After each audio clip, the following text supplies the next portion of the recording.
Sa candidature était au cœur des polémiques depuis plusieurs jours. Maintenant, Taha Bouaf, le journaliste militant, a finalement décidé de renoncer. Il ne sera pas candidat de la nouvelle Union populaire écologique et sociale dans la 14e circonscription du Rhône.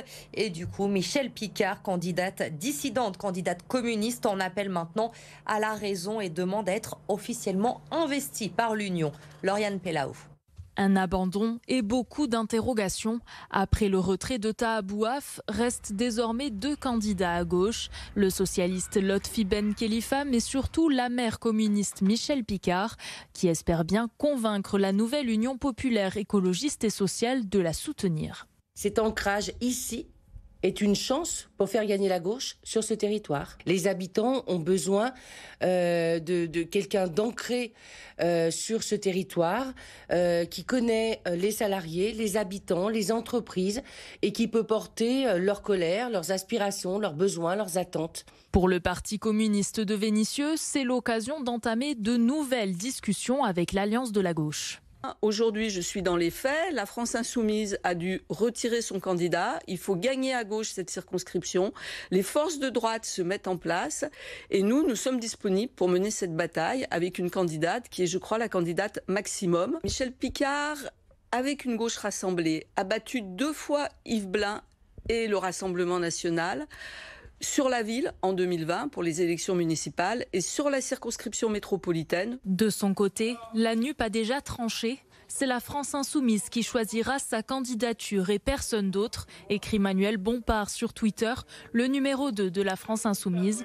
Le député Éric Coquerel insiste, cette circonscription ne reviendra pas aux communistes. Et en attendant de connaître le candidat qui sera donc investi par la France insoumise, regardez les candidats déjà déclarés sur cette circonscription.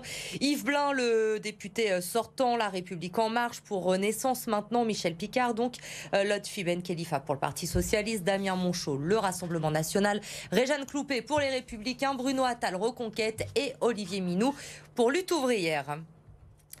Ce n'est pas vraiment une surprise. Les écologistes renoncent donc à leur projet de transport par câble dans l'ouest lyonnais. Il n'y aura pas de téléphérique entre Lyon et Francheville. Les précisions ce soir de Lucine Olorgue. Le Citral l'a annoncé ce mardi après-midi. Cette décision se base sur les résultats de la concertation qui avait démarré en novembre 2021 et avait réuni plus de 6000 contributions. Dans un communiqué, Bruno Bernard, le président de la métropole et du Citral, déclare donc il y a une forte opposition des citoyens qui se sont exprimés sur ce nouveau mode de transport. Les conditions ne sont donc pas réunies pour réaliser ce projet. Pour les associations de riverains, cette nouvelle est une victoire, mais ils tiennent à faire savoir qu'ils restent néanmoins au travail, prêts à proposer des solutions alternatives à ce projet. Je vous propose d'écouter Alain Bavosé, il est président de l'association Touche pas à mon ciel, qui prévoit de déposer dans quelques semaines un livre blanc au Citral pour proposer ses idées en matière de transport. Les trois sujets essentiels de notre livre blanc, c'est une amélioration de détail des réseaux de bus. C'est-à-dire qu'effectivement, les réseaux de bus, il y a des endroits où ils passent, où il y a un petit peu d'embouteillage, peut-être qu'il y a des solutions alternatives avec un itinéraire un peu différent. Deuxième solution, je l'ai déjà évoqué, le système du tram-train de l'Ouest lyonnais. C'est un système qui existe déjà depuis presque une petite dizaine d'années, dont le fonctionnement n'est pas satisfaisant aujourd'hui parce que les fréquences ne sont pas suffisantes. Et puis enfin, une ligne structurante. Je rappelle que le projet de métro E a fait l'objet lors du précédent mandat d'un consensus absolument total sur sa pertinence et sur sa nécessité. Le Citral, quant à lui, rappelle dans son communiqué qu'il compte bien poursuivre le dialogue avec les habitants sur le sujet des transports dans les prochains mois. C'est un test qui pourrait aider à diagnostiquer plus facilement l'endométriose, une maladie qui touche une femme sur 10 aujourd'hui en France. Une start-up lyonnaise a mis au point des tests salivaires. Ils seront commercialisés en Suisse dans les prochaines semaines. Mais en France, pour le moment, la Haute Autorité de Santé n'a pas encore donné son feu vert. Vous avez dans la salive des particules un peu particulières qu'on appelle des biomarqueurs.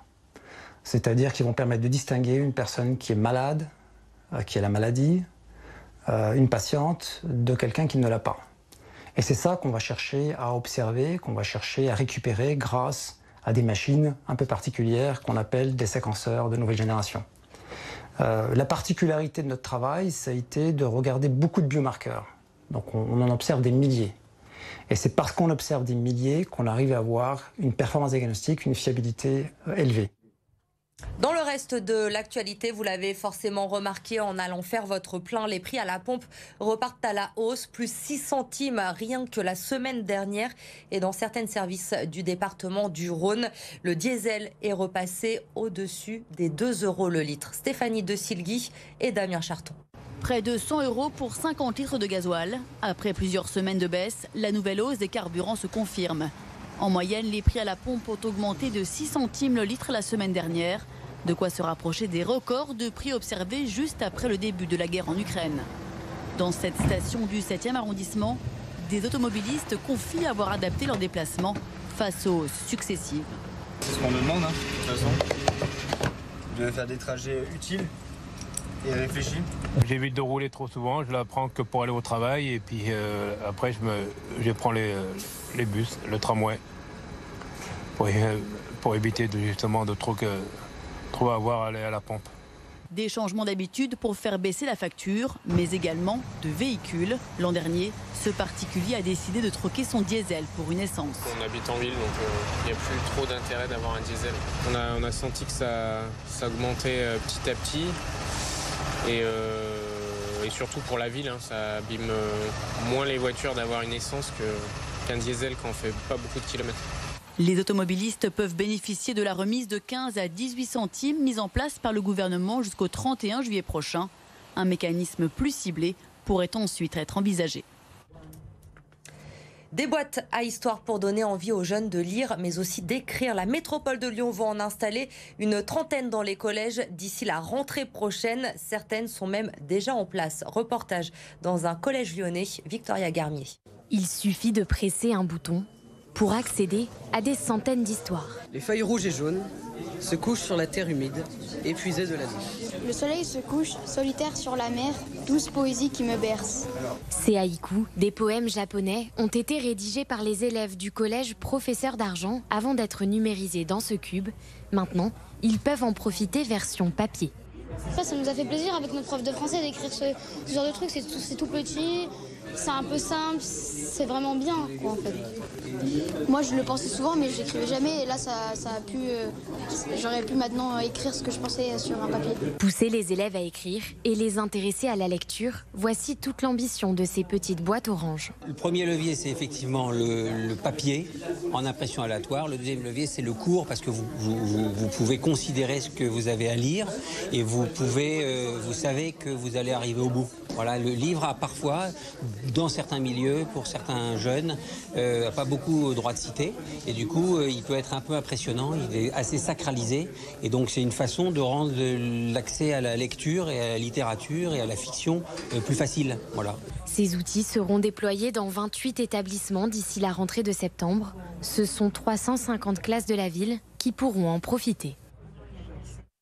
Dans un mois, jour pour jour, Lyon sera la capitale de la bande dessinée. Le temps d'un week-end, le Lyon BD Festival est de retour pour sa 17e édition. 200 auteurs seront présents, 20 expositions au programme, avec un focus cette année sur l'international. Écoutez Nicolas Picato, le directeur du festival, au micro de Mélanie Ferreira. On a cette double exposition Fnac et Institut italien de culture sur Zero Calcare, donc qui est la star de la BD italienne.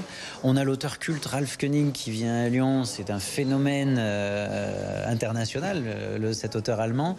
Aimé de Jong, qui est probablement une des plus connues autrices des Pays-Bas, qui sera là. Ce sont des noms majeurs vraiment de la bande dessinée internationale, et je pense que ça peut contribuer à faire de Lyon BD vraiment on est déjà dans le top 5 des festivals, mais un festival fort avec une identité unique.